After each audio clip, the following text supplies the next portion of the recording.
Hello friends, स्वागत है मेरे यूट्यूब चैनल सरकारी सक्सेस पे। मैं आज बहुत ही इंपॉर्टेंट टॉपिक के साथ प्रेजेंट हुआ दोस्तों। वो है यूपीएसएससी पीईटी का जो आज एग्ज़ाम हुआ है 16 अक्टूबर के प्रथम शिफ्ट का। उसका मैं पूरा क्वेश्चन लाया हूँ दोस्तों। आप शुरू से लेकर अंत तक देखिए और अपने क्वेश्चन को मिलाइए और आंसर को भी, ताकि आप पता चले कि आपका कितना मार्क्स आ रहा है दोस्तों। तो आप स्टार्ट कीजिए बिना देरी के। या जो पहला क्वेश्चन है वो हिस्ट्री से है दोस्तों। पहला क्वेश्चन है, फॉरवर्ड ब्लॉक की स्थापना निम्नलिखित में से किसके द्वारा की गई थी? इन ऑप्शन में सबसे सही आंसर होगा Subhash Chandra Bose. Very very easy question. और इस बार क्वेश्चन है बहुत आसान है दोस्तों। अगला जो क्वेश्चन है, खिलाफत मुद्दे को उठाने के महात्मा गांधी के निर्णय के पीछे मुख्य कारण क्या था दोस्तों? खिलाफत मुद्दा हुआ था 1920 में, जब टर्की में इस तरह का खिलाफत को गिरा दिया गया था। उसके अगेंस्ट में यहाँ के मुसलमान खड़े हो गए थे, उनको सपोर्ट किया था महात्मा गांधी ने, यानी कि मुसलमान और हिंदुओं के बीच को सही करने के लिए। जिसका सही आंसर होगा डी। ठीक है, दो का आंसर सही होगा डी। अब बात करते हैं तीसरा के मैं बाद में भारतीय सरकार अधिनियम 1935 के प्रावधानों में ब्रिटिश सरकार के अंतिम अधिकार का एक उदाहरण कौन सा था? तो वो है बी, यानी संघीय बैंक की स्थापना। ये बहुत अच्छा क्वेश्चन है दोस्तों, और ये एक स्टैंडर्ड क्वेश्चन माना जा सकता है। थर्ड का बी हो जाएगा। अगला क्वेश्चन है, फोर्थ में विश्व के कितने प्रमुख काल क्षेत्रों में टाइम जोन विभाजित किया गया? एक वेरी इजी क्वेश्चन दोस्तों। इसका है 24 टाइम जोन। अगला बात है, कौन जनसंख्या परिवर्तन का घटक नहीं है, यानी कि कौन ऐसा फैक्टर है जो जनसंख्या को इम्पैक्ट नहीं करता? इसमें आपको होगा मोर्बिडिटी। ठीक है, यानी 5/5 का रुग्णता। अगला क्वेश्चन करते हैं, 6 क्वेश्चन, ये भारत में निम्नलिखित में किस स्थान पर दिन और रात तापमान में व्यापक अंतर पाया जाता है? वो इसका सही आंसर होगा थार मरुस्थल में। ठीक है, अगला क्वेश्चन है अब बात है 8th क्वेश्चन, निम्नलिखित किसमें व्यक्तियों के समूह में के स्वामित्व वाले व्यवसाय शामिल है? व्यक्तियों के समूह वाले। तो ये इसका सही जो आंसर होगा दोस्तों वो हो जाएगा निजी क्षेत्र। अब मैं बात करूँ 9वां क्वेश्चन बोल रहा हूँ, उस जंगल का नाम जिसमें पृथ्वी ग्रह के फेफड़े के रूप में माना जाता है वो है अमेजन वर्षावन। Very easy question. अगला को 10वां क्या है दोस्तों? एक मिनट,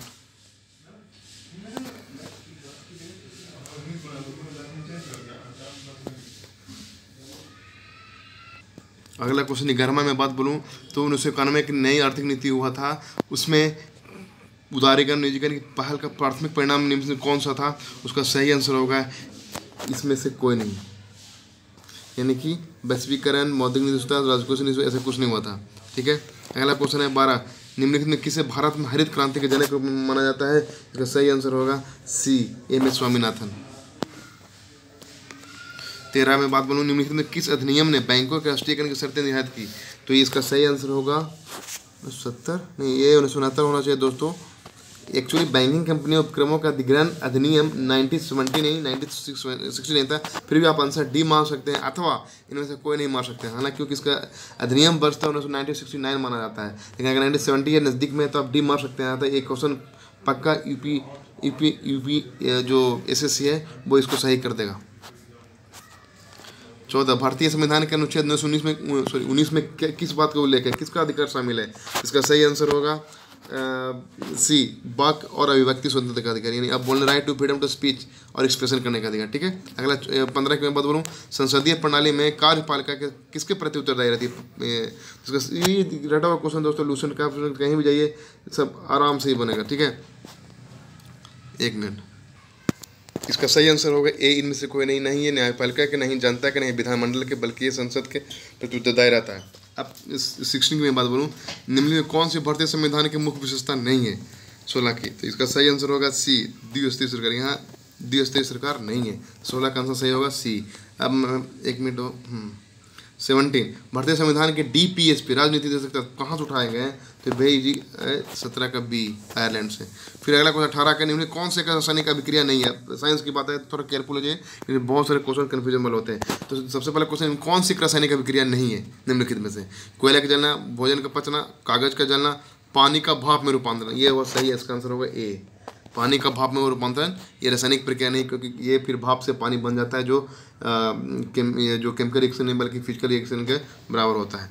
चलिए अगला है, फ्लोएम एक उत्तक है, ऑफकोर्स सुनो, तो ये कहाँ पाया जाता है? तो ऑफकोर्स 20 का होगा डी, पौधों में पाया जाता है। भाई जी क्वेश्चन अभी किसके भारत की पंचायती 21वां भारत के पंचायती राज व्यवस्था कितना स्तर की होती है? तो 3 स्तर की होती है। ठीक है, इसके अंदर रखिए, 1 हॉर्स पावर में लगभग कितने वाट के बराबर होते हैं? तो 1 हॉर्स पावर में लगभग आपके 746 वाट के बराबर होते हैं ये। ठीक है, अगला, निम्नलिखित में कौन सा एसिड कार बैटरी में प्रयोग किया जाता है? कौन सा एसिड कार बैटरी में किया जाता है? वो आपका सबका सही आंसर होगा आपका सल्फ्यूरिक एसिड।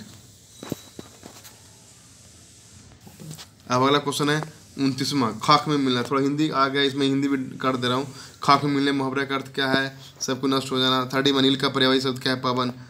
सद्भावना संधि विच्छेद क्या होगा? सतजोर भावना। श्वेत अश्वेत का अर्थ क्या होता है? सफेद पसीना। ये आसान क्वेश्चन, ये मैंने फोकस जीके है दोस्तों, क्योंकि जीके का ही पूरा क्वेश्चन उठा के लाया हूँ। अगला क्वेश्चन है द अनामलाई रीड टेल नाम की डैमजेल फ्लाई की एक नई प्रजाति खोज की गई, किस राज्य में की गई है? तो इसका सही जो आंसर होगा वो हो जाएगा आपका केरल। 42 का डी। अब मैं बात करूँ 43 में ये गोपी ने विवेक से कहा, ये रीजनिंग है दोस्तों, मैं बताऊंगा नहीं। अब मैं बात करूँ 45 की, इसके बाद 45 है जो जीके में आ रहा है। तो जागृति निम्नलिखित में किस क्षेत्र से संबंधित शुभांकर है? जागृति आजकल पूरा न्यूज में आ रहा है दोस्तों, तो इसका सही आंसर है सी, उपभोक्ता जागरूकता में ये जागृति नाम का एक शुभांकर डाला गया है। ठीक है। 46वें की मैं बात करूँ कि महाराष्ट्र में स्थित औरंगाबाद का नया नाम क्या होगा? ठीक है, संभाजी नगर। ये बहुत इजी क्वेश्चन है और नया क्वेश्चन है दोस्तों। भारत पारंपरिक विज्ञान में आयुर्वेद रत्न पुरस्कार, इसको याद रखिए दोस्तों, आयुर्वेद रत्न पुरस्कार किसे दिया गया है?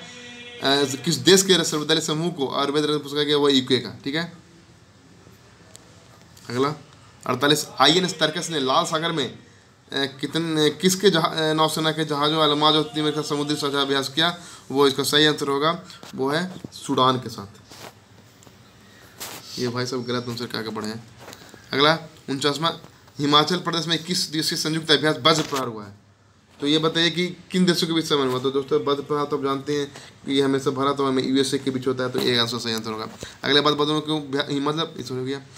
किस कंपनी ने जुलाई 2022 में भारतीय खिलाड़ियों को प्रदर्शन बढ़ाने के लिए IOA यानी भारतीय ओलंपिक संघ के साथ दीर्घकालिक साझेदारी घोषणा की है? इसका सही आंसर होगा रिलायंस इंडस्ट्री। ठीक है। 50 का 52 की मैं बात बोलूँ तो कौन सा देश भारत के साथ सबसे लंबे अंतर सीमा साझा करता है? वह बांग्लादेश। आप ट्रिक भी जानते हो, ना ऐसा ट्रिक मेरे इस यूट्यूब चैनल में बहुत सारे दिए हैं दोस्तों, ताकि आप तुरंत इजी वे में आप आंसर सॉल्व कर सकते हो। बस बांग्लादेश, सबसे चाइना, पास पाकिस्तान, न से नेपाल, इस तरह याद रखिए उसको। ठीक है। इजराइल की राजधानी कहाँ है? तो जेरूसलम। डार्क कर्मयोगी ये पोर्टल है, तो बताइए ये इसका उद्देश्य क्या है? ये थोड़ा पॉलिसी से आया है जो आपको बहुत बताया भी गया है, बहुत सारी पॉलिसी पढ़ना भी है रिसेंट में। तो इसका सही आंसर है कि लगभग 4 लाख ग्रामीण डाक सबको क्षमता में वृद्धि, क्योंकि डाक मतलब डाक के रिगार्डिंग, तो इसका आंसर सही होगा। अगर आप नहीं जानते तो भी आंसर लगा सकते हैं। 55 जो 22 में कॉफ़ी बोर्ड ने कॉफ़ी फसलों की जलवायु प्रतिरोधी किस्में विकसित करने के लिए किसके साथ एक समझौता ज्ञापन किया है? तो वो है सी, इसरो के साथ। ठीक है। इसका ये तो स्टैंडर्ड क्वेश्चन है। 56 में किस दिन को भारतीय वायुसेना दिवस के रूप में मनाया जाता है? ये भी आसान है, 8 अक्टूबर। अच्छा, किसे भारत का स्कॉटलैंड भी कहा जाता है दोस्तों? ये है कुर्ग कर्नाटक, इनके मौसम को देखते हुए। अगला, किस कला को मथुरा, एक मिनट दोस्तों, किस कला के मथुरा से स्टेसलिंग की पारंपरिक कला है? इसको याद रखिए। इसका सही आंसर है सांझी कला। ठीक है। ये तो कि 8 से है। 2014 में बनाएगा भारत का 29वां राज्य कौन सा है? तो 29वां राज्य कौन सा होगा दोस्तों? ये तो वेरी इजी है, आप जानते भी होंगे। ये सही है तेलंगाना, डी। इसका सही आंसर होगा 59 का डी। 60 में आइए, किस राज्य में विधान परिषद है? किस राज्य में विधान परिषद है? निम्नलिखित में से बहुत से राज्य हैं जो देखने में लगते बड़े, लेकिन वहाँ विधान परिषद नहीं है। तो गुजरात, उड़ीसा, झारखंड, कर्नाटक। इसका सही आंसर होगा कर्नाटक, सी, कर्नाटक। ठीक है। अगला क्वेश्चन है 63 में आइए, किस व्यक्ति ने प्रसिद्ध पुस्तक the story of my experience with truth लिखा था? Very easy question, very famous question. तो इसका वेरी इजी क्वेश्चन भी है। इसका महात्मा गांधी, 63 का बी। अगला है, अब ये बाकी बीच में मैथ, साइंस, इंग्लिश और हिंदी सब दिए हैं, तो इसको मैं निगलेक्ट किया हूँ और नेक्स्ट वीडियो में ला रहा हूँ। हर्षवर्धन शासनकाल का, तो जीके देखिए 94 में हर्षवर्धन शासनकाल के दौरान निम्नलिखित में कौन सी नई राजधानी थी जो थानेसर से स्थानांतरित हुई थी? ये बहुत एक टिपिकल क्वेश्चन दोस्तों। इसका सही आंसर होगा कन्नौज। निम्नलिखित में किस सेना की ताकत छापामार गुरिल्ला रणनीति थी? ये सही आंसर है मराठा। अच्छा, अब मैं बात करूं हड़प्पा सभ्यता के दौरान डांसिंग गर्ल नर्तकी की कांस्य प्रतिमा बनाने के लिए किस तकनीक का इस्तेमाल किया गया था? इसका सही जो आंसर होगा वो हो जाएगा आपका, एक मिनट, ये है लकड़ी की नक्काशी। क्या है दोस्तों? लकड़ी की नक्काशी। अब है गौतम बुद्ध को ज्ञान किस नदी पे तट पर प्राप्त हुआ था? यह सही आंसर है निरंजना नदी। बात करें अगर मैं बोलूँ महावीर का, तो उनको उसका नाम हो पालिका नदी। अब मैं बात करूँ 99 में ब्रिटिश ने निम्नलिखित किस भाषा को भारतीय समाज में प्रस्तुत करने की उत्सुकता दिखाई? तो इसका सही आंसर हो जाएगा अंग्रेजी को। आप जब मैकाले आयोग आया था, अंग्रेजी को प्रमोट किया था।